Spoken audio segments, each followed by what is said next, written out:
नमस्कार। चलिए आज भारत के इतिहास के एक बहुत ही दिलचस्प पन्ने को पलटते हैं।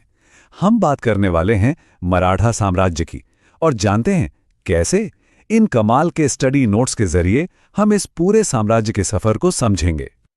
कभी सोचा है कि बिल्कुल जीरो से एक विशाल साम्राज्य कैसे खड़ा किया जाता है? यही वो सवाल है जो आज हम इन नोट्स के जरिए समझने की कोशिश करेंगे। तो चलिए इस स्टडी सेशन को शुरू करते हैं।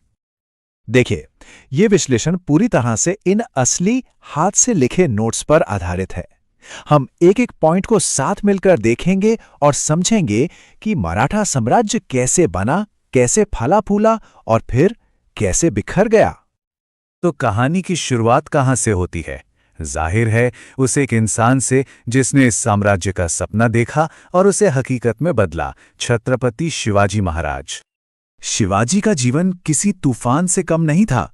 सोचिए, सिर्फ 19 साल की उम्र में तोरणा का किला जीत लेना, फिर रायगढ़ को अपनी राजधानी बनाना और 1674 में छत्रपति के तौर पर राज्याभिषेक।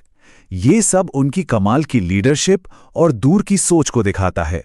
1680 में जब उनका निधन हुआ, तब तक वो एक ऐसे साम्राज्य की नींव रख चुके थे जो आने वाले कई दशकों तक हिंदुस्तान की सियासत को बदलने वाला था।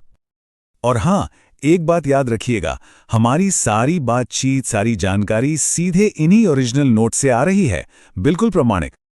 अच्छा, किसी भी साम्राज्य को चलाने के लिए सबसे जरूरी क्या होता है? पैसा। और मराठों का टैक्स सिस्टम वाकई बहुत स्मार्ट था। पहला था चौथ। ये सिर्फ एक टैक्स नहीं था, बल्कि इसे आप एक तरह का प्रोटेक्शन मनी समझ सकते हैं। पड़ोसी राज्य ये टैक्स चुकाते थे ताकि उन पर मराठा हमला ना हो। मतलब ये मराठों के बढ़ते दबदबे का एक साफ संकेत था। फिर आता है सरदेशमुखी। ये चौथ के ऊपर लगने वाला एक एडिशनल 10% टैक्स था। इसके जरिए मराठे ये दावा करते थे कि वो उस इलाके के सबसे बड़े यानी वंशानुगत मुखिया हैं। तो चौथ और सरदेशमुखी, ये दोनों टैक्स मिलकर मराठों की सैन्य और राजनीतिक ताकत की कहानी कहते थे।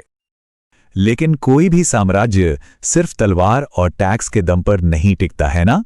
उसकी एक आत्मा होती है, एक मजबूत सिस्टम होता है। मराठों के लिए ये ताकत आई भक्ति आंदोलन और शिवाजी के कुशल प्रशासन से। महाराष्ट्र के भक्ति संतों जैसे ज्ञानदेव, तुकाराम और खासकर शिवाजी के गुरु रामदास का बहुत बड़ा रोल था। उन्होंने अपनी शिक्षाओं से लोगों को एकजुट किया, उनमें स्वाभिमान जगाया और एक सामुदायिक पहचान बनाई जो साम्राज्य की नींव बनी। और शिवाजी की काबिलियत सिर्फ जंग के मैदान तक ही नहीं थी। उन्होंने अष्टप्रधान नाम की एक काउंसिल बनाई जिसमें 8 मंत्री होते थे। पेशवा यानी प्रधानमंत्री, अमात्य यानी वित्त मंत्री। ये बिल्कुल एक आज की मॉडर्न कैबिनेट जैसा था। ये दिखाता है कि उनका विजन कितना साफ था। शिवाजी के निधन के बाद मराठा साम्राज्य के लिए एक बहुत मुश्किल दौर शुरू हुआ। अब असली परीक्षा की घड़ी थी कि क्या उनके बिना भी ये साम्राज्य टिक पाएगा। ये दौर बहुत उथल-पुथल वाला था। शिवाजी के बेटे संभाजी को मुगलों ने मार दिया। फिर राजाराम ने सत्ता संभाली। उनके बाद उनकी बहादुर पत्नी ताराबाई ने अपने छोटे बेटे के नाम पर शासन किया। लेकिन कहानी में असली मोड़ तब आया जब मुगलों ने संभाजी के बेटे शाहू को कैद से आजाद कर दिया। इससे मराठों के बीच ही सत्ता के लिए एक भयानक गृह युद्ध छिड़ गया। और इसी घर की लड़ाई के बीच मराठा राजनीति में पावर का एक नया सेंटर उभरकर सामने आया। ये थे पेशवा। हुआ ये कि गृह युद्ध जीतने के लिए शाहू को बालाजी विश्वनाथ नाम के एक बेहद काबिल मंत्री का साथ मिला। 1713 में शाहू ने उन्हें अपना पेशवा यानी प्रधानमंत्री बनाया। ये एक टर्निंग पॉइंट था, क्योंकि इसके बाद पेशवा का पद सिर्फ प्रधानमंत्री का नहीं रहा, बल्कि ये वंशानुगत हो गया और धीरे धीरे असली ताकत छत्रपति के हाथों से निकलकर पेशवाओं के हाथों में आ गई। और पेशवाओं के आने के बाद मराठा साम्राज्य ने वो बुलंदी छुई जिसकी किसी ने कल्पना भी नहीं की थी। उनका परचम लगभग पूरे हिंदुस्तान पर लहराने लगा। खासकर पेशवा बाजीराव प्रथम के दौर में वो गुरिल्ला युद्ध के मास्टर थे। उनके नेतृत्व में मराठा सेना ने बिजली की तेजी से उत्तर भारत तक अपना साम्राज्य फैला दिया। वो एक ऐसा दौर था जब मराठों का दबदबा अपने शिखर पर था। लेकिन इतिहास में हर शिखर के बाद एक ढलान आती है। जब आप इतनी तेजी से बढ़ते हैं तो आपके दुश्मन भी बढ़ते हैं। और फिर आया साल 1761 और पानीपत की तीसरी भयानक लड़ाई। ये मराठा साम्राज्य के इतिहास का सबसे काला दिन साबित हुआ। अफगान हमलावर अहमद शाह अब्दाली के हाथों मिली इस हार ने मराठों की कमर तोड़ दी। ये हार इतनी बड़ी थी कि इसके सदमे से तत्कालीन पेशवा बालाजी बाजीराव की मौत हो गई और अचानक ये विशाल साम्राज्य बिना किसी बड़े लीडर के रह गया। अब कहानी अपने आखिरी मोड़ पर है।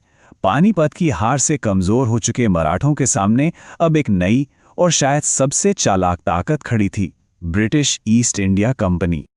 इसके बाद शुरू हुआ संधियों का दौर। सूरत, सालबाई, बेसिन ये सिर्फ संधियों के नाम नहीं थे, ये वो सीढ़ियां थीं जिनसे उतरकर मराठा साम्राज्य पतन की ओर जा रहा था।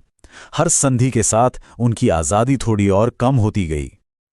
पहला आंग्ल मराठा युद्ध जबरदस्त टक्कर का रहा।